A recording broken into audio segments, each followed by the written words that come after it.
இந்த உலகத்தில் அரசர்களும் அரண்மனைகளும் நிறைந்த காலம் அது. பொன், புகழ், படைகள் எல்லாம் இருந்தாலும் ஒரு மனிதனின் உயரம் அவன் இதயத்தின் தூய்மையால் தான் அளக்கப்பட்டது.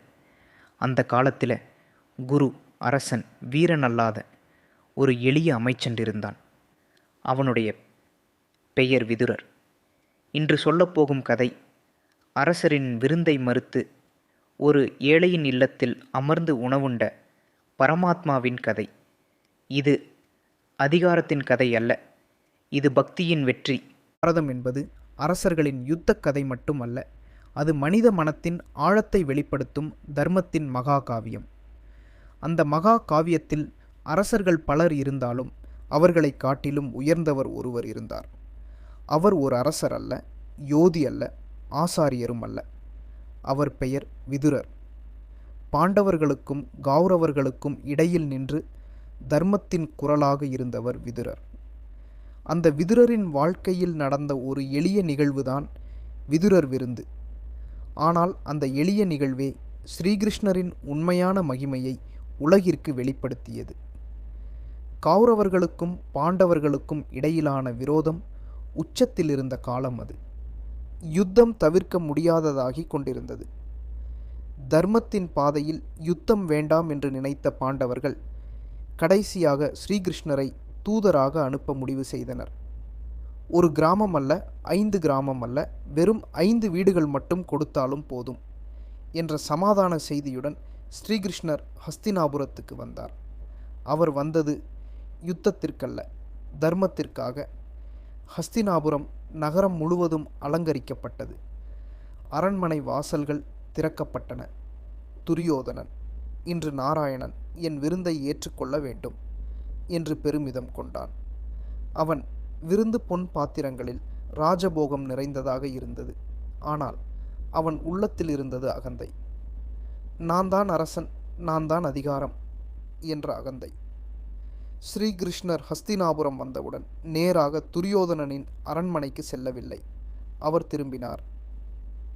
விதுரரின் இல்லத்திற்கு திரும்பினார். விதுரர் அரசர் அல்ல, செல்வம் இல்லை, எளிய வீடு. ஆனால் அவர் உள்ளத்தில் இருந்தது சுத்தமான தர்மம். விதுரர் ஸ்ரீகிருஷ்ணரை பார்த்தவுடன் திகைத்தார். பகவானே, இந்த எளிய அடியேன் வீட்டிற்கு எப்படி வந்தீர் என்றார். கிருஷ்ணர் புன்னகையுடன், விதுரா, நீதான் என்னை உண்மையுடன் அழைத்தாய்.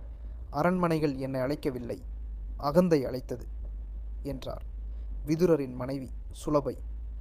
அவள் பக்தி நிரம்பிய இதயம் கொண்டவள். கிருஷ்ணரை கண்டவுடன் அவள் மனம் பரவசமடைந்தது. அவள் வீட்டில் இருந்தது எளிய உணவு மட்டுமே, பழுத்த வாழைப்பழங்கள். அவள் அவற்றை தோலுடன் உரித்தாள். ஆனால் பக்தியின் உச்சத்தில் பழத்தை ஒதுக்கி தோலை கிருஷ்ணருக்கு அளித்தாள்.